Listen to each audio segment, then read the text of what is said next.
You know, these guys, these engineers, they design this stuff so that you find it almost impossible for the common guy to get in and replace and fix stuff.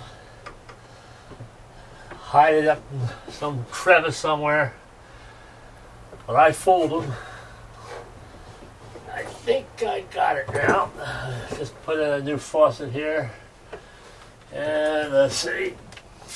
Hey, got water. I fooled them. They try to whip me every time, don't they? But I got it fixed. Alright. At least it was better than riding a rafter somewhere. Alright. I'm about ready to get out of here. Going camping. Gonna leave Wednesday, I think. Today's Sunday, July 18th. And I'm not gonna be able to syndicate too much this week. I'm sorry about that. I'll do what I can tonight and tomorrow morning. But Tuesday I'll be buttoning up this pop-up and loading up and getting out and going up into the mountains to my favorite camping spot up in the Lodgepole Pine area of Colorado, and, right next to a stream. So peaceful. I just love it. I go there every year. But I wanted to make mention of the post I put up today, Only the Black Keys. It's a departure from what I normally do, and it I normally try to use a little humor, show some of the silly things that happened in my life. But I also I won't say a student of, just because I've lived so long. I just happen to be history itself. I've seen a lot in my life, and history just fascinates me. Sometimes we make history and sometimes we repeat it. Now this post with Only the Black Keys is different from the viewpoint that when I ran across this story about John Newton, I was just fascinated, because our conception of music, particularly this one song, Amazing Grace, that is written by a white man, John Newton, a preacher. And yet when we look at his background, we see that he was a slave ship captain, bringing home to America the human cargo in just unbelievable conditions.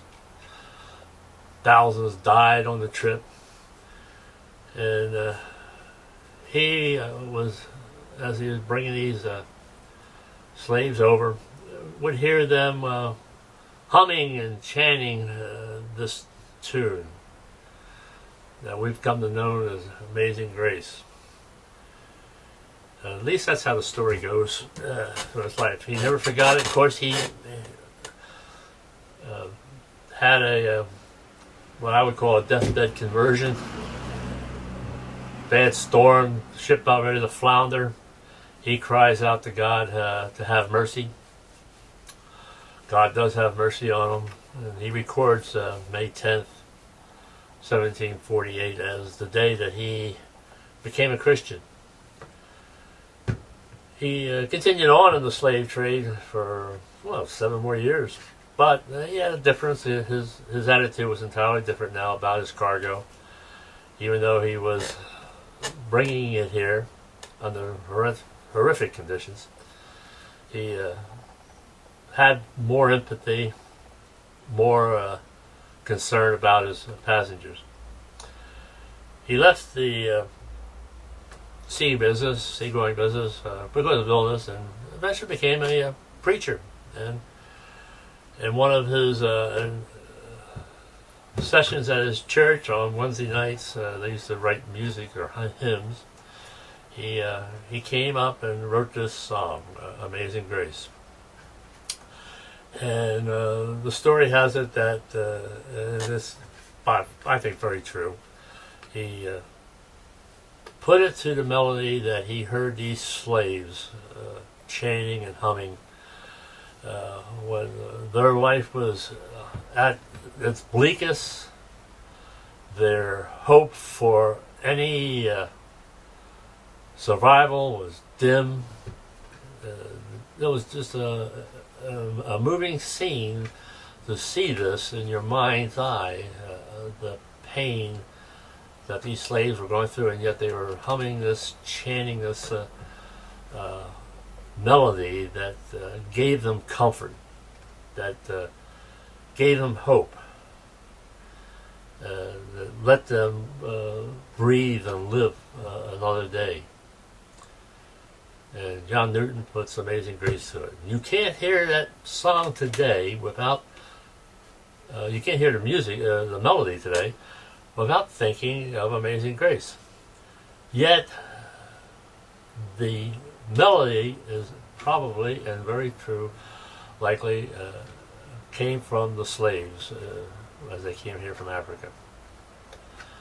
And that's what I love about life today, because today we're seeing the culture being developed. We're becoming more aware of what people bring to the plate, bring to the table, and it makes life so interesting and so worthwhile to see the contributions that everybody has made to our world. The black music, as it developed in America, almost every one of their their gospel songs are played only on the black keys. It's called the pentatonic scale. Don't ask me how to pronounce it or spell it, but it's pentatonic scale. 5 notes on the black keys per octave, and you can play all their songs on there. And yet, their history back in Africa shows no ability to understand or know music. Yet they had this particular thing in their culture that later on became not only Amazing Grace a song, but so many of the great black gospel songs that we have today. And I'm a fan of gospel music, and I just marvel at this particular point in the singing history, that we are not here as an individual, we are here as a people. So that's the story of the Black Keys. I could have developed it more, but I'm not a wordy person. I'm getting a little wordy here now. I want to get out of here. I'm going to button this thing up and prepare to have a few days off. You have a good week. I'm going to have a much better week, I can guarantee you that. Fishing will be good. The s'mores will be good. The hamburgers will be good. It's going to be good. I'm going to enjoy it. So I'm getting out of here. You, come on, get out of here. I'm done with you. I'll talk to you next week, or I'll write you a blog next week. Bye.